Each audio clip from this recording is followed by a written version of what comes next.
Fidèles téléspectateurs de Renouveau TV, bienvenue à ce énième numéro de Diaspora Info. Diaspora Info, une tribune qui met en lumière les activités des Maliens de la diaspora et ceux de retour au Mali. Dans ce numéro, il sera question de la participation de la diaspora à un atelier de 2 jours organisé ce 10 juillet par la Commission des Affaires étrangères de l'Assemblée nationale. Et aussi, nous parlerons de ces cris d'alarme lancés par les CSDM après l'arrestation de certains Maliens vivant en Algérie, en Mauritanie et en Libye. Et en fin d'émission, nous recevrons une Malienne de la diaspora qui a décidé de venir investir au Mali. Encore une fois, merci et bienvenue à toutes et à tous. Travail parlementaire et renforcement de la démocratie, quelle stratégie d'implication des parlementaires dans les projets de développement?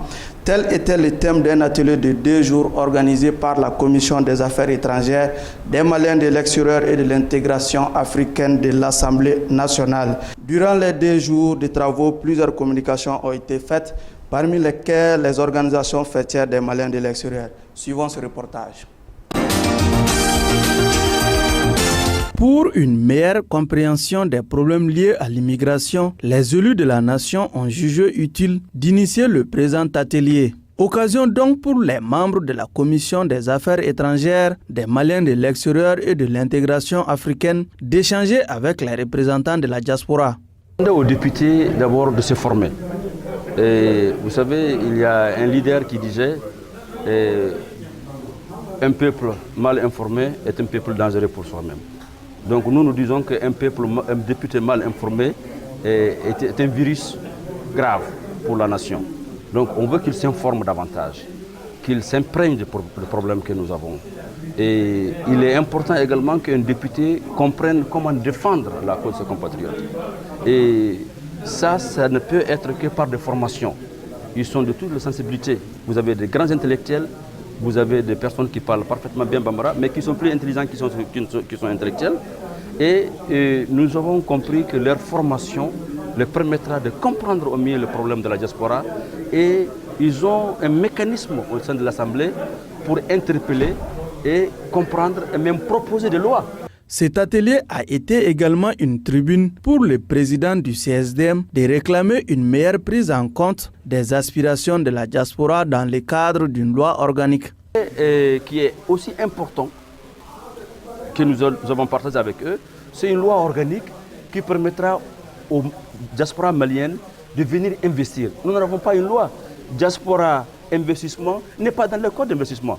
Bon, en partie, cela est dû aussi à une mauvaise gestion de ce qui s'est passé, mais nous voulons une loi qui permet à un Malien, quand il quitte Paris ou New York, il a double nationalité, qu'il n'ait pas de visa.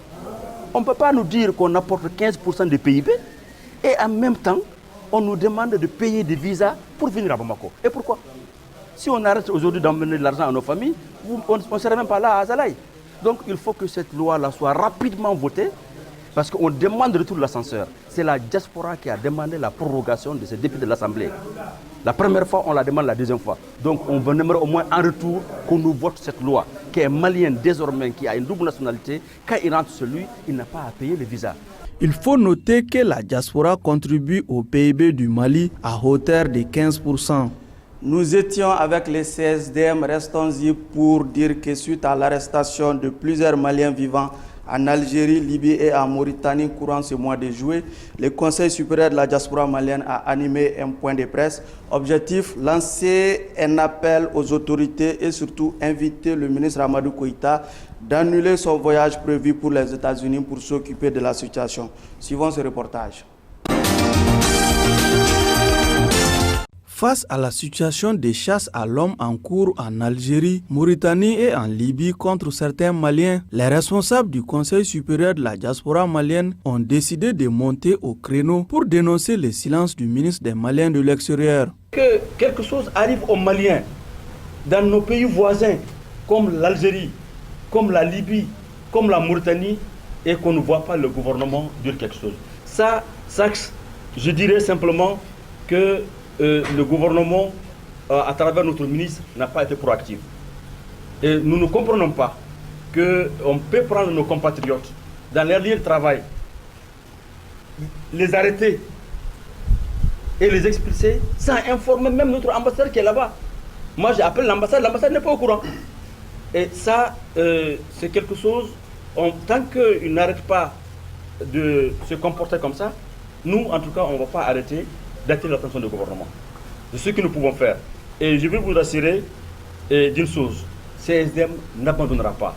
Connu pour son intérêt par rapport aux questions migratoires, l'honorable Oumar Mariko a aussi indiqué que cette situation de nos compatriotes en Algérie, Mauritanie et en Libye résulte de l'incompétence du pouvoir en place. Avec toute la diplomatie possible, je dis simplement, le régime est incapable, moi je suis de cette conclusion, c'est pourquoi je ne fais plus beaucoup de bruit, le régime est incapable, et quand un régime est incapable, on cherche la solution. Et les leaders ont suffisamment trahi maintenant, et si bien que le peuple est complètement désabusé, et il faut de nouveaux ressorts. Moi je vous exhorte à continuer à communiquer, et à nous fournir aussi de la documentation, et on se mettra, en tout cas nous, au niveau, en tant que Oumar Mariko, parti Sadi, et tous nos députés qui avons d'abord choisi de rester à l'Assemblée nationale pour interpeller et ne pas voter de loi. Alors donc, nous sommes à votre disposition pour toutes les demandes que vous nous ferez, quand il s'agit vraiment d'interpeller fortement le gouvernement. Il est à rappeler qu'au moins 120 Africains ont été assassinés le samedi dernier en Libye. Et oui, nous l'avions annoncé, elle est avec nous dans ce studio. Il s'agit de Mme Konaté Soulaka Mousso Konaté, une Malienne de la diaspora qui a décidé de venir investir dans son pays. En tout cas, merci Madame d'avoir répondu à notre invitation. Je vous en prie. Je vous remercie de m'avoir invité. Et nous savons également que beaucoup de nos compatriotes vous ont découvert quand même à travers les journaux et autres médias, mais qui ont quand même envie de saisir cette occasion pour vous découvrir davantage. Si on vous demandait qui est Madame Konaté Soulaka Mousso, quelle serait votre réponse? Alors, Madame Konaté Soulaka Mousso est tout simplement une Malienne. Née au Mali? Non. Non, je suis une Malienne née à Paris, en France, particulièrement à Paris. J'ai passé toute mon enfance, ma jeunesse et mon âge adulte à Paris. Donc je suis maman de 5 enfants et entrepreneur également là-bas. Donc mes 2 parents donc, sont d'origine malienne aussi. Mon père décédé paix à son âme. Ma mère vit avec nous à Paris. Okay. Quand vous dites que vous êtes entrepreneur à Paris, quel est déjà votre domaine d'activité en tant qu'entrepreneur à Paris? Alors mon domaine d'activité, c'est toujours dans le secteur social, c'est-à-dire qu'on accompagne en fait les personnes âgées, les personnes handicapées dans leur déplacement et dans bien d'autres choses. Donc cette structure, je l'ai créée en 2008, donc j'ai employé jusqu'à 70 salariés. Ça se passe très bien, donc c'était surtout dans le cadre, donc, comme je vous l'ai dit tout à l'heure, du social et de la création d'emplois. Okay. Vous avez décidé de venir investir au Mali. Comment est-ce que vous avez mûri cette idée-là de venir au Mali réinvestir? Mais écoutez, moi le Mali... Sachant bien que vous êtes né là-bas, vous avez mené pratiquement toute votre vie en Paris. Oui. Je vais en venir. Justement, comme vous l'avez si bien dit, je suis née là-bas, j'ai grandi là-bas. Et je suis venue au Mali en fait en vacances quelques fois. Je ne pourrais pas dire plusieurs fois. Okay. Mais on mûrit en fait avec le temps. Et effectivement, quand je venais pour les vacances, voir la famille, cette fibre entrepreneuriale n'était pas développée à l'intérieur de moi. Donc quand j'ai créé ma structure à Paris, j'ai créé des emplois, etc., je me suis beaucoup investie à ce niveau-là. Donc quand je suis revenue au Mali... En vacances, je me suis dit, quand l'avion a atterri, et c'est quelque chose que je dis souvent, j'ai dit, waouh, c'est la terre de mes ancêtres. Et il y a quelque chose qui s'est passé à l'intérieur de moi, j'ai dit non, il faut que je fasse quelque chose ici. C'est-à-dire que c'est bien beau en fait de développer là où on est, mais je pense que nos pays ont besoin de nous. Donc raison pour laquelle je me suis en fait attachée à mon pays, tombée amoureuse de mon pays, et de me dire non, je vais poser ma pierre à l'édifice. Cette pierre, elle a été mise sous l'angle de l'insalubrité chronique qui existe à Bamako. Vous avez décidé de venir investir dans ce domaine où nous-mêmes, les nationaux, on hésite à s'investir dans ce domaine. Quel est votre courage à ce niveau? Après, je ne sais pas si c'est une question de courage, mais je pense... C'est quand même osé. Oui, mais je pense que chaque individu est né avec quelque chose qui sait bien faire à l'intérieur de lui. Et à partir du moment où on découvre en fait l'appel qu'on a à l'intérieur de nous, il s'extériorise. Donc, c'est-à-dire que c'est, comme je dis souvent, c'est comme un poisson ne peut pas nager en dehors de l'eau. Donc, l'environnement, en fait, je pense que c'est un domaine, il n'y a pas seulement le Mali, ça touche tous les pays. Même en France, où il y a des systèmes développés, on a toujours ce problème-là d'environnement, de déchets, etc. Et pourquoi je me suis attachée en fait à ce volet-là au niveau environnemental, insalubrité, déchets, c'est parce que c'est vaste. C'est vaste dans le sens où ça touche tout le monde est concerné. Donc aujourd'hui, on a des déchets, on ne sait pas quoi en faire, il faut les valoriser. En valorisant le déchet, on apporte beaucoup de solutions. C'est-à-dire qu'on crée de l'emploi, on assainit la ville, on travaille en synergie. C'est tellement beau, je veux dire, c'est le seul secteur aujourd'hui qui m'a attirée. Okay. D'où l'idée de K3 International. Oui. K3 International, vous pouvez revenir un peu sur ce concept déjà? Alors K3 International, si vous voulez, c'est une société, une fondation. C'est une œuvre où on veut implanter en fait à Bamako, premièrement, des sites en fait de valorisation de déchets. Donc, c'est-à-dire récupérer les déchets dans les ménages, pas nous, parce qu'il y a déjà des personnes attitrées pour le faire, mais de travailler avec toute la chaîne de valeur pour pouvoir avoir les déchets en bout de chaîne et les valoriser pour produire du biogaz, du biocharbon et de l'engrais. Et nous avons appris que le coût du projet déjà s'élève à presque 13 milliards de francs CFA. Est-ce que cela sous-entend que non seulement vous voulez offrir, si vous voulez, du travail à vos compatriotes, mais vous voulez rendre votre ville coquette? Exactement. C'est-à-dire que c'est vrai que le projet dans sa globalité revient à ce montant-là, mais c'est par unité, le projet revient à 1 milliard de francs CFA. Ah?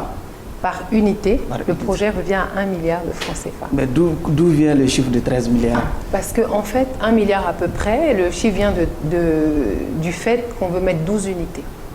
Mais un projet ambitieux, on apprend quand même que c'est uniquement la commune 6 qui serait concernée par les premières activités de l'usine. La commune 6, en fait, c'est juste le lieu où on va commencer les activités. Pourquoi? Parce qu'à côté, on a eu un terrain à Niamana. Donc on a eu la possibilité de pouvoir exploiter ce terrain, pouvoir commencer là-bas, puisque le gros problème que moi j'ai eu quand je suis venue à Bamako il y a 2 ans pour initier ce projet, c'était le problème du site. Okay. Donc c'est par rapport au site en fait qu'on a commencé par la commune 6, mais l'objectif c'est d'atteindre en fait toutes les communes progressivement. Et moi je suis un peu intéressé par rapport à comment vous avez obtenu ce terrain-là, ce site-là. Bah écoutez, après ce terrain, on l'a obtenu parce que j'ai une tante, tout simplement, puisque j'ai eu beaucoup de difficultés à avoir un terrain ici, puisqu'on m'a dit que des fois il y avait des terrains qui avaient plusieurs titres fonciers, etc. Donc j'ai une tante tout simplement qui m'a aidée par rapport à ça.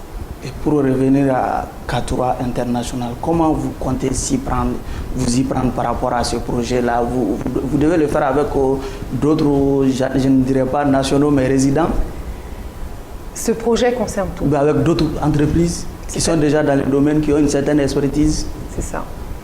Comme je disais tout à l'heure, c'est-à-dire le projet de K3 concerne tout le monde. La chose à laquelle moi j'accorde beaucoup d'importance, c'est le travail en synergie. Donc quand on est arrivé, l'idée c'était pas d'implanter un site et de travailler en solo et de se dire ok, de toute façon comme on me dit souvent, il y a des déchets partout, il suffit d'aller les ramasser. Non, c'est-à-dire qu'on voulait aller avec un travail beaucoup plus en profondeur. Donc travailler au niveau de la collecte primaire, la collecte secondaire et ensuite valoriser le déchet. Donc effectivement, pour répondre à votre question, K3 c'est pour travailler avec plusieurs acteurs de la chaîne pour pouvoir justement l'asseoir, la rendre viable et la pérenniser. Est-ce que vous avez eu en tout cas l'accompagnement ou l'assentiment des plus hautes autorités dans le cadre de la réalisation de ce projet? Moi je suis agréablement surprise parce qu'effectivement avec tout ce que j'ai pu entendre, j'ai été vraiment accueillie à bras ouverts, que ce soit de la présidence au ministère, à la mairie du district jusqu'aux communes. Donc tout le monde salue cette initiative. Et nous, quand même, nous nous intéressons un peu aux questions de la diaspora. Il y a pas mal de Maliens ou Maliennes de la diaspora qui nous confient, effectivement, qui se confient à nous, qui disent que quand on décide d'investir au Mali, il y a quand même des gens qui nous mettent un peu le bâton dans la roue. Est-ce que c'est le cas? Moi, je pense que tout projet entrepreneurial n'est pas facile. Après, vous savez, comme on dit, il n'y a que les vaillants qui réussissent. Si, c'est vrai que tout décourage. Ça dépend quel est le mobile qui vous décourage aujourd'hui. Si vous avez un objectif à atteindre, vous vous dites, quoi qu'il advienne, il faut que je puisse atteindre cet objectif-là. Maintenant, des bâtons dans les roues, oui, il y a des Goliaths partout. Moi, je vous dirais, effectivement, il y a des difficultés partout. Et je pense qu'il ne faut pas fléchir devant les difficultés, mais de se dire que la difficulté doit être un tremplin d'élévation. Vous avez parlé de difficultés, parlons-en. Est-ce qu'au-delà de l'acquisition, du problème d'acquisition des sites, est-ce que d'autres difficultés, vous en avez connues? Je pense que je dois être très robuste. Okay. Sinon, effectivement, les difficultés, on en rencontre, mais je les regarde de haut comme l'aigle. Hein. Comme je dis souvent, il faut savoir voler dans les hauteurs et minimiser les problèmes. Et de se dire que chaque étape à franchir est un défi. Et tant qu'on est debout, on avance, quoi. Et lors du lancement de votre usine, quand même, on a vu des jeunes quand même avec des t-shirts estampillés Brigade Verte. C'est quoi ce concept? Alors moi, je suis tombée amoureuse de la Brigade Verte. En fait, je trouve ça beau parce que ce que j'apprécie au Mali, c'est que la jeunesse, la population en veulent, ils en veulent. Et à ma grande surprise, je les ai découverts au sein du ministère de l'Environnement. Et quand le président Mahaman Doucouré m'a expliqué un petit peu toutes leurs réalisations et toutes les difficultés qu'ils ont traversées et toute la combativité qu'ils ont, waouh, quoi, je me suis dit, c'est beau. Donc je leur ai dit, voilà, encore venez, nous, la porte est ouverte, quoi. On cherche justement les personnes qui veulent s'unir à nous pour qu'on devienne plus fort et qu'on change en fait ce pays. Changer ce pays, c'est, je pense, passer par la jeunesse. Parce que la jeunesse, en fait, c'est nos futurs adultes de demain. Et je pense qu'ils ont besoin aujourd'hui qu'on puisse croire en eux et avoir de la gratitude et de la reconnaissance par rapport aux actes qu'ils font tous les jours. Et dans le cadre de l'exécution du programme 4 international, est-ce qu'on peut dire, en écoutant votre, en tout cas, développement, est-ce qu'on ne peut pas dire que le ministère de l'Environnement, votre ministère de tutelle, est déjà votre partenaire stratégique en la matière? Oui, ils sont partenaires, comme je vous disais, ils sont partenaires puisque ils nous ont ouvert les portes. Hein. Ils nous ont ouvert les portes, ils ont salué l'initiative et ils ne peuvent que l'accompagner. Donc aujourd'hui, oui, moi je ne peux que les remercier de toute façon parce que je pense que c'est important aujourd'hui d'avoir le département dans lequel vous opérez, d'avoir ce département qui vous accompagne. Déjà, est-ce que vous avez une relation avec les structures fêtières de la diaspora? Pas du tout, mais je pense que j'en aurai. Ok. Et, madame, est-ce que vous pouvez convaincre d'autres Maliens de la diaspora, si vous voulez, d'autres Maliens de la diaspora qui vous regardent à venir investir au Mali? Est-ce que vous avez des arguments, en tout cas, qui peuvent les convaincre à venir, à vous emboîter les pas? Oui. Moi, j'ai des arguments pour des vrais entrepreneurs. Parce que tout le monde n'est pas appelé à entreprendre. Mais une personne qui est appelée à l'entrepreneuriat, en tout cas en France, par rapport au pays où j'ai grandi, où je suis née, j'ai grandi, moi, j'encourage tout le monde à venir ici. C'est-à-dire que tout dépend, encore une fois, du mobile. Il y a tout à faire. Il y a tout à faire au Mali. Et donc, quand on regarde souvent la vie en fait, d'un Français lambda, c'est très difficile en France de pouvoir évoluer comme on aimerait évoluer. Donc moi, je pense qu'effectivement, j'encourage en fait tous les Maliens et toutes les personnes de la diaspora qui ont vraiment un projet à cœur de ne pas avoir peur en fait de venir par rapport à tout ce qu'on dit, les on-dit, ça va être difficile, on va vous mettre des bâtons dans les roues, on va vous... Non, moi je pense que le risque zéro n'existe pas, mais il faut y croire. Donc moi j'encourage vraiment de tout cœur et vraiment si on peut s'unir même par rapport à plusieurs projets pour que notre pays puisse se développer. Vraiment, je pense que c'est une opportunité aussi pour le Mali de recevoir en fait des personnes de la diaspora parce qu'on vit quand même dans un pays qui est beaucoup plus développé. Donc on a appris beaucoup de technologies, il y a beaucoup de choses qu'on voit là-bas que quand on arrive au Mali, on se dit tiens mais pourquoi c'est encore comme ça, pourquoi ceci, cela. Et au lieu de critiquer, au lieu de dire bah tiens pourquoi ça, au Mali il y a ça, pourquoi ils ne sont pas encore arrivés à ça, c'est de se dire, tiens, puisqu'il n'y a pas ça, qu'est-ce que je peux faire pour qu'on y arrive? Et il y a quand même certains qui, en tout cas, avancent le manque des mains qualifiées sur place. Oui, c'est vrai. Mais c'est pour ça que nous, dans notre projet Katoura, on veut faire une filière professionnelle de formation dédiée justement dans la filière déchets pour que les personnes puissent savoir que le déchet, en fait, c'est une filière qui s'apprend. Donc c'est pour ça qu'on va monter en fait à un court terme, on va dire, cet établissement. Et peut-être est-ce qu'au-delà de la création de cette filière de formation, et au-delà de cette usine déjà qui vient d'être lancée, est-ce que vous avez d'autres projets sous les bras ou l'intention de lancer d'autres projets, en tout cas dans le cadre du développement de votre pays? Oui, il y a plein de choses. Vous savez, quand on est entrepreneur, ça fuse dans tous les sens. Mais je pense qu'il faut faire les choses step by step, étape par étape. Donc je pense que le plus gros challenge qu'on a aujourd'hui, c'est... le plus gros challenge que nous avons aujourd'hui, je pense que c'est déjà pouvoir réaliser ce projet. Et madame, quel est votre Mali de rêve? Mon Mali de rêve Mon Mali de rêve, c'est de voir tous mes frères et sœurs heureux dans ce pays, au travers d'un travail qu'ils aiment faire. Mon pays de rêve, c'est de voir la fraternité, l'amour, le sourire sur le visage de mon voisin. Pays de rêve, quoi. Est-ce qu'on peut s'attendre ou rêver un jour au voir Sulaka Mousso Konaté faire ses bagages en France et venir s'installer définitivement au Mali? Ah oui, pourquoi pas. C'est pas un rêve irréalisable. Wow. Oui. C'est promis. Oui, bien sûr. Bien sûr. Et peut-être un mot à tous ces Maliens qui vous regardent, peut-être un dernier mot.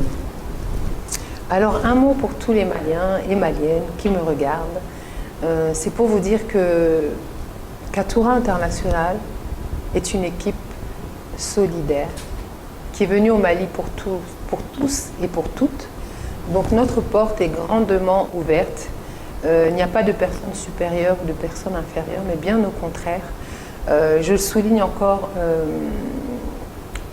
ce travail en synergie.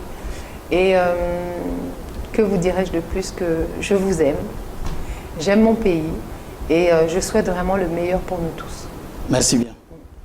Je rappelle que nous étions avec Madame Konaté Sulaka Mousso Konaté, une Malienne de la diaspora qui vient d'installer ici à Bamako une usine de transformation de déchets ménagers. C'est donc tout pour ce numéro de Diaspora Info. Mais en attendant, un clin d'œil à tous les Maliens vivant en Angola, au Gabon et en Guinée équatoriale. Merci à vous de nous avoir suivis et au prochain numéro.